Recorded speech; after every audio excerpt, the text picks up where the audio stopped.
Es muy importante considerar los factores que se van a medir cuando estemos hablando de movimientos de objetos, que por lo regular siempre vamos a hablar de partículas, ¿sí? O para nosotros los estudios van a ser así. Ejemplos claros, pues en metalurgia, ¿no?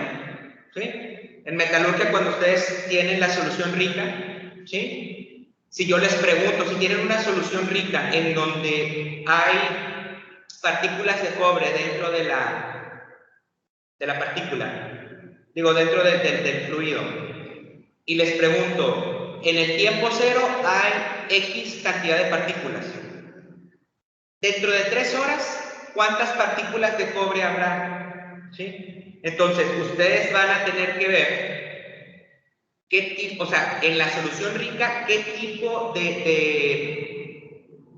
qué otros compuestos o qué otros minerales tienen, aparte de cobre.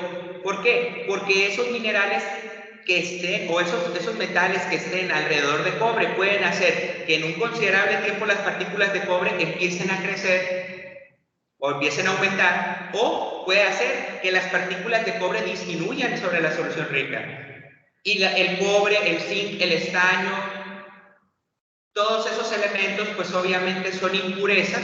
Si ustedes quieren cobre, si quieren oro, si quieren plata, si quieren platino, si quieren metales preciosos, pues no. Entonces hay que separar, y hay varios métodos por los que pueden hacer separaciones, por densidades, que es el proceso de Merry-Crowe, el carbón activado, en fin, varios métodos que más adelante van a ver para poder limpiar impurezas sobre el licor de lixiviación una vez que ya tienen la lixiviación realizada. ¿Okay? Entonces, eso es lo importante en este hecho, muchachos, ¿no? Que podamos descubrir o podamos ver qué tanto aumenta o qué tanto disminuye esas partículas de cobre que ustedes quieren analizar, pues, ¿no? Por ejemplo, el cianuro. El cianuro, por ejemplo, si ustedes lixivian con cianuro, el cianuro absorbe las partículas de cobre, ¿sí? Entonces, se dice que es un cianicida, el cobre es un cianicida, ¿no? ¿Por qué? Porque cuando ustedes lixivian con cianuro, todo el cianuro absorbe las partículas de cobre y eso hace, por ejemplo, eso hace que disminuyan las partículas de cobre sobre el licor de lixiviación, ¿no? Entonces, es muy importante ver desde con qué lixiviamos, qué otros elementos aparte de cobre hay en la solución rica, qué tanta energía tiene el fluido, como para poder también determinar si aumenta o disminuye. Entonces hay muchas cosas muy interesantes que podemos estudiar a raíz de lo que es una razón de cambio, una derivada. ¿Okay? Bueno, entonces, sin más preámbulo, pues recordemos lo que ya habíamos comentado en la clase anterior, ¿sí? Sobre pues calcular la pendiente, ¿verdad? De esta recta, que es una recta secante, ¿sí? Que recordemos el teorema que es y2 menos y1 sobre x2 menos x1. Y sustituimos cada elemento. Acuérdense que le habíamos puesto nombre a cada uno de ellos, donde el punto P tenía, como es el punto inicial, tenía coordenadas x1 y y1, y el punto Q es el punto que tiene coordenadas finales, que le íbamos a poner x2 y2. Sustituimos en el teorema, ¿sí? Y obtenemos la ecuación. Entonces, si sustituimos, pues teníamos que y2 equivale a f de x más h, que es lo que vale y2, menos y1, que es menos f de x, entre x2, que es x más h, menos x1, que es x. Y tenemos f de x más h menos f de x entre, y abajo podemos ver que se pueden cancelar, por la ley de la cancelación podemos eliminar menos x y más x. Y nos queda h. Y dijimos que esta es la pendiente de la recta tangente en el punto, porque si nosotros movemos el punto P, dijimos, hacia acá, y lo ponemos exactamente en donde está el punto Q, este nuevo elemento ya con el punto P recorrido hacia donde esté el punto Q, ya iba a dejar de ser. Ya iba a ser solamente un punto y podíamos calcular la pendiente de la recta en ese punto y obviamente iba a ser una recta tangente. Entonces por eso estamos poniendo la pendiente de la recta tangente en el punto, ¿sí? ¿Okay? Entonces dijimos que esto que está aquí lo podemos ver como la razón de cambio instantánea, como la derivada, pues. Lo podemos escribir de esta forma como razón de cambio entre la variable dependiente y la variable independiente. Lo podemos escribir con una coma, f' de x. O lo podemos ver mediante el límite. ¿Sí? Acuérdense que lo habíamos dicho, lo podemos ver el límite cuando h tiende a 0, pues de f de x más h menos f de x entre h. ¿Sí? Entonces, cualquiera de las opciones que les pongo ahí, ¿sí?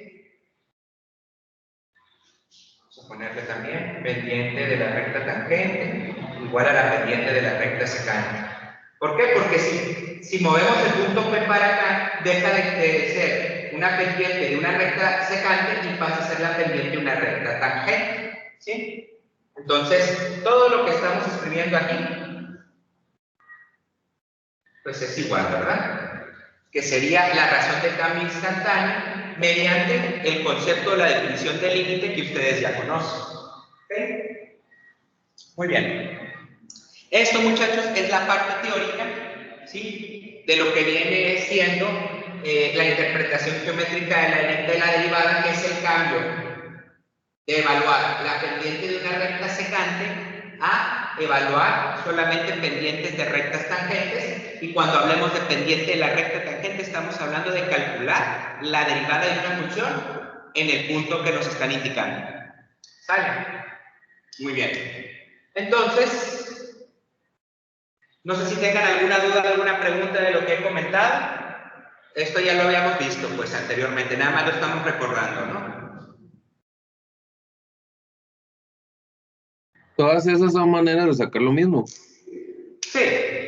Okay. No más que acuérdense que habíamos comentado, vamos a empezar con la herramienta más sencilla, que es la derivada mediante límite, que es la más sencilla en cuestiones de que así se originó, así vieron Newton y Leibniz, así vieron la derivada. Empezaron con el concepto de límite para calcular la derivada, pero fueron con funciones muy sencillas. Dijimos funciones polinómicas, funciones racionales, irracionales, o sea, con radicales, pues, ¿no? Ajá. Pero se empezó...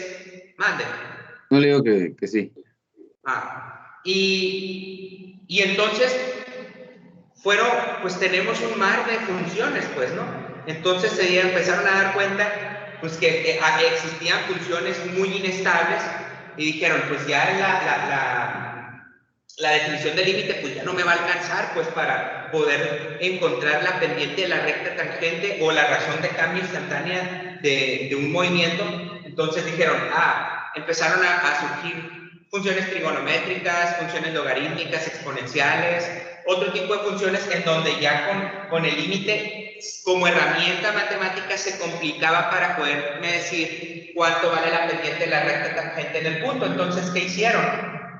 Dijeron, bueno, como esta ecuación, este teorema ya me queda muy obsoleto, entonces de ahí dieron el salto a lo que son las reglas de derivación y después a lo que es la regla de la cadena. Entonces, por eso les digo, más adelante vamos a ver esto, que es lo que sigue, pero vamos a empezar y estamos viéndonos cómo fue la historia del cálculo diferencial, pues, ¿no? Cómo Newton y Leibniz fueron dándole seguimiento a través del tiempo con los conceptos. Entonces empezamos por lo más sencillo, ¿sí? Muy bien. Hasta aquí, entonces, ¿alguien más que tenga alguna observación, algún comentario?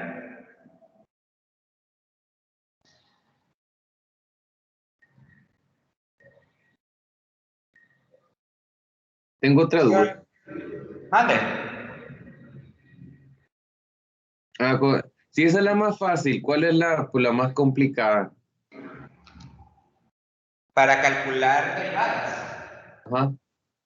Mira, dependiendo del tipo de función, Yo creo que es el álgebra el que se complica, porque las reglas de derivación, pues hay funciones desde lo más sencillo, igual que ahorita, pues la suma y la resta en conjuntos o en las operaciones aritméticas.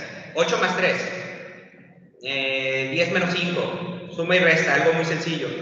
El cálculo diferencial y el cálculo integral, haz de cuenta que te estoy enseñando en el álgebra, sumar y restar, operaciones aritméticas básicas, pues es básico en el álgebra. Ahora te voy a enseñar a sumar y restar mediante el cálculo diferencial y el cálculo integral, pero no sobre el álgebra, sino sobre funciones, ¿sí? El cálculo diferencial, con el cálculo diferencial te voy a enseñar a restar, y con el cálculo integral te voy a enseñar a sumar, ¿sí? Son analogías, pues, ¿no?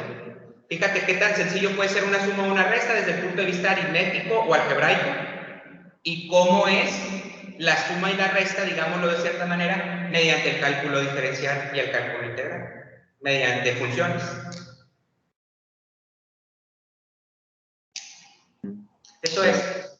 No es que tengas algo muy complejo, pues si tienes una función muy sencilla, con cualquier regla de derivación lo vas a poder hacer, pero si la función es muy compleja, ahí sí tienes que ver con qué lo vas a hacer. Si lo haces mediante la regla del límite, si lo haces mediante alguna de las reglas de derivación, que vamos a ver más adelante, o la haces mediante la regla de la cadena, que es la regla máxima de derivación en el cálculo diferencial.